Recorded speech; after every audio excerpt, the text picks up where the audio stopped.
So 4 years ago, when I was a layperson supporting Venerable on a trip in India, I remember lying in the bed of some stranger's house, someone I didn't know, and just thinking that, lying there thinking, how did it come about that I have a bed to sleep in? And of course, there's the kindness of the stranger who was hosting us. And I thought, why are they hosting us? Because Venerable Children teach us the Dharma. So this bid comes from Venerable Children's kindness. And I thought, how is it that Venerable Children has the ability and opportunity to teach the Dharma? It's from the kindness of her teachers. Right, so I just lay there thinking, back and back and back, what were the causes for this bed that I had to sleep in? I didn't even know these people. I had no relationship with them. They were kindly hosting me. I thought, wow, this bed comes from the kindness of the Buddha, who set up this relationship between the Sangha and lay people, that when the Sangha teaches, the lay people will support. So I was just like, wow, that's where this bed comes from. And I guess that's what I think about every trip that I have the opportunity to serve Venerable Children on, really, that it is entirely about the kindness of others. If I can keep my head straight, that's what I should be focused on all the time.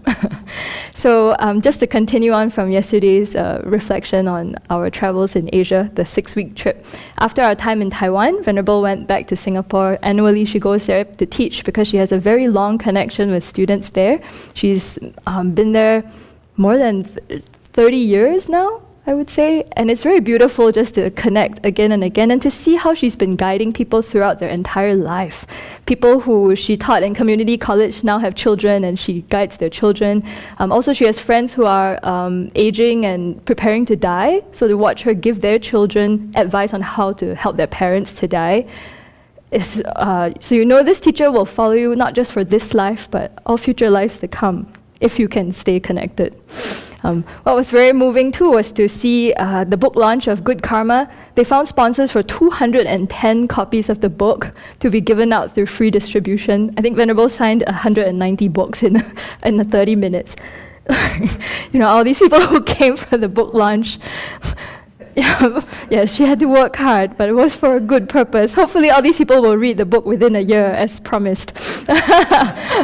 And another highlight for me was she started teaching on the Vimalakirti Sutra at a center called Vimalakirti Buddhist Center. It's a beautiful text, very humorous as well, and so you can listen to the teachings online. So she also taught at Tibetan Buddhist Center for the first time, where we made a very nice connection, and at other places that have hosted her teachings for many years, like Buddhist Library, Buddhist Fellowship, Kongmengsan, Pokaksi Monastery, and Pure Land Marketing. So here I want to say a very big thank you to one of our volunteers, Jack, who audio edited all these teachings. All the Singapore teachings are on Venerable's website already. Unfortunately, Jack fractured his hand recently, so hopefully he will get well soon. After the Singapore leg, Venerable taught in East Malaysia, Sarawak, Kuching, that's the name of the city, for the first time. It's a young center founded and mainly managed by one Theravada nun and her lay students. And what happened was they met Venerable Children at the Sakyadhita conference last year and were very inspired by hearing her teach. And they thought they wanted to expose the students there to more traditions. So they invited a Tibetan Buddhist teacher for the first time. So I think for the group, jumping into this retreat with analytical meditation was getting into the deep end for them. But Venerable eased them along. After the retreat, she also gave 2 public talks that were well attended. And for me anyway, it was an educational experience watching what it's like for one nun to run a whole center. I felt very grateful for our community. And it's a very difficult situation because, from my side, thinking because, you barely have time to do your practice. She doesn't live near her teacher. She connects with other nuns in the neighborhood too. But, it's just hard to keep yourself in check and try and manage a whole group and to take care of growing the center. So that's just inconceivable. So I'm very, very grateful that there are many of us here taking on those shared responsibilities. What was new for me too was experiencing the kindness of how they offer meals in the Theravada tradition, where lay people would come every day and spend all this time, putting together. They would get up at 5 to cook for the Venerables and bring the food there, and you would get this huge table. At the first day I thought, you have to eat everything. It's inconceivable. So I focused on one bowl of noodles and felt sick after that. I think they just offered way too much. What you're supposed to do is take a little bit of everything, and then afterwards the lay people eat the food.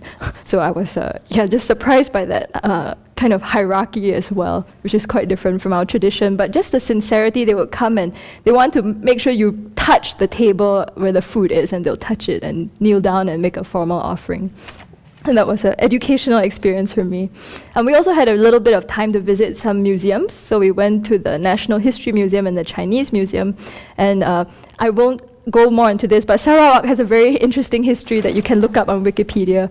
It was run by a white Raja who, not the British colonials, this guy just landed in the middle of a civil war, helped the Sultan of Brunei, who then said, here, have this piece of land. And then he and his family continued to run Sarawak until it became part of Malaya, the Malaysian Federation, I guess, when it gained independence. So after our time in East Malaysia, then we wound up in India, and that Venerable was primarily there to attend the first Tibet Emory Science Symposium.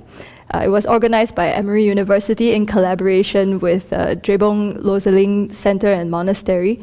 Right. And it came about, I would say, through the kindness of His Holiness the Dalai Lama and all the geshes and scientists who have been dedicatedly integrating science into the Tibetan Buddhist monastic curriculum for more than 10 years now.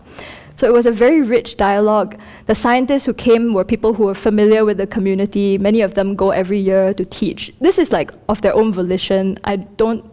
They're already in a very intense semester, and during the summer breaks, they go down because they care about teaching science and they care about the monastics. So that was very touching to see. And for many of them too, they said it's very interesting to teach science to Tibetan monks who will ask questions that they've never thought of and are doing it purely out of intellectual curiosity and just trying to understand science. So it wasn't about getting a good grade or advanced credit. So that was very refreshing for the scientists. We talked to them about why they came back every year. So you had, for the first time, because the monks had been learning science for more than 10 years now, some of them have been at Emory for 2 years for the science program. So they were all presenting in English with PowerPoint presentations. So you had scientists and monks presenting side by side on certain topics. So they started with the philosophy of science and what is philosophy in Buddhism, what is valid cognition. They asked questions like, how did the universe originate? What is it made of? What is life?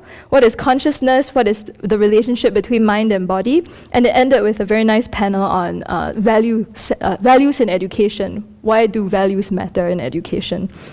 Yeah, it was a very rich dialogue. I, who have zero to negative interest in science, found myself fascinated by this discussion. I was amazed. Yeah. Venerable remarked too that one thing that was distinctive about this time in India was that she made many close connections with the Tibetan community, deeper connections. As mentioned yesterday, she spoke at Jangchup Cheling Nunnery, and the nuns really appreciated what she shared. And for the first time, we got the chance to visit a hostel called Pematsal Youth Hostel. We got to know them through Guru Gyaltsen, who is the monk who has helped to found the hostel with another one of his friends, and he's been running it for 21 years. He said it's never closed for a single day, except this year, one day, I think, to go to Kala Chakra. It's temporarily closed, and because the cook is sick, something like that. So, he's been dedicated to just supporting the Tibetan youth, giving them a safe place to stay while they pursue their education, and especially because many of the parents have to work elsewhere to support the family. So Venerable spoke to these 50 young people who, were just, I heard from Guru Gyaltsen afterwards, they were talking about it for days afterwards. I think just hearing the Dharma from her perspective and just how she teaches on how we can apply the Dharma in daily life was very relevant to them. It was very touching to see again Guru Gyaltsen's dedication to the education of young people. He teaches them whenever he has the opportunity about how to be motivated in life. And concordantly, we also met Geshe Yunten, who is the resident Geshe at Tibetan Buddhist Center in Singapore. And he too I was very inspired by his dedication to the education of young people in Zanskar. So he apparently appears in a film called Journey to Zanskar. I haven't seen that, but just hearing him talk about the young people, that's where this rural little village that he grew up in, and how he knows every single one of these young people. He even goes shopping with them for clothes. So he's since stepped back from the trauma of going shopping as a monk. So he just cares about them so much to make sure that they have a full education and hopefully go back to Zanskar and contribute as well. I'm also from Geshe Yonten, and talking to another Geshe who we just happened to meet at dinner. He's the attendant of Jado Rinpoche. We heard some of the stories of early days of Mungot and other Tibetan settlements. Boy, yeah, just how the monks first came to those places. How firstly all the Tibetan monks in exile, first in Buxa that was a former concentration camp, so all the monks there studying, surviving disease, trying to keep the Tibetan Buddhist tradition alive. And eventually when the Indian government gave land to the different monasteries, how they organized themselves and went out to different places. So we asked Geshe Yonten how he wound up going to the south of India, and he said someone had come and told the young boys in Zanskar, oh, if you come with me, you'll go to the south and live in this beautiful glass house, and there will be a nice woman who's like your mother who takes care of you. So all these young boys were like, yeah. So they make this long journey to the south. They show up and there's no glass house, there's no mother, they're like, there's no proper place to stay, I think, and he has like a cup of tea every day for breakfast, a slice of bread for lunch, I think, and that was it. And all these young boys were working their backs off just to help clear the jungle, overcome the poisonous snakes. The monks in the early days had to work in the fields too. He said that I think they farmed 4 days, studied 3 days. So, it was back-breaking hard work, and they stuck it out. Yeah. So it was very funny too. He said, we asked him, do you think now that the monasteries don't have enough rooms, because more and more people are coming? He said, that's not true. The numbers are declining. But monasteries will never have enough rooms. He said, why? He said, in his day, they had 9 monks to 1 room, and then it became 4, and then it became 2, and now everybody wants their own room, so there will never be enough rooms. So that was interesting to hear his perspective. Self-centered thought, well and alive. So anyhow, it was useful to hear these stories it made me feel very grateful for the first generation of nuns here at the Abbey especially. I showed up at a time where at most we had to shovel snow off this deck, that was it. We already had a bed to sleep in, a safe, comfortable place to live in, where, the first generation of nuns here were here when there was, one little house, and did everything to build everything we have, and all the volunteers who came and gave their time. So just thank you. Thanks to you, I have a bed to sleep in. Yes. So just to end off, I think this whole trip was about, for me anyway, a lot of gratitude to Venerable, who travels the world to teach in so many places, just to see her connecting again and again with many groups of people, and talking about the self-centered thought, no difference there. The kindness of all the people who host us around the world. Thank you too to the community who keep the place running while we're away, and especially to all our online volunteers. I'm so grateful. All the photos that get posted, the teachings that get posted, all this happens with the help of this web of volunteers who, I just send 2-line emails to, and they just help to keep things going. So, yeah. And the kindness of the people who support us. Yes. When we're away, and, whose existence we depend upon just to have them on us. Great, thank you to everybody who supports the Abbey, without whom we wouldn't be here. Our entire existence depends on your kindness. Thank you.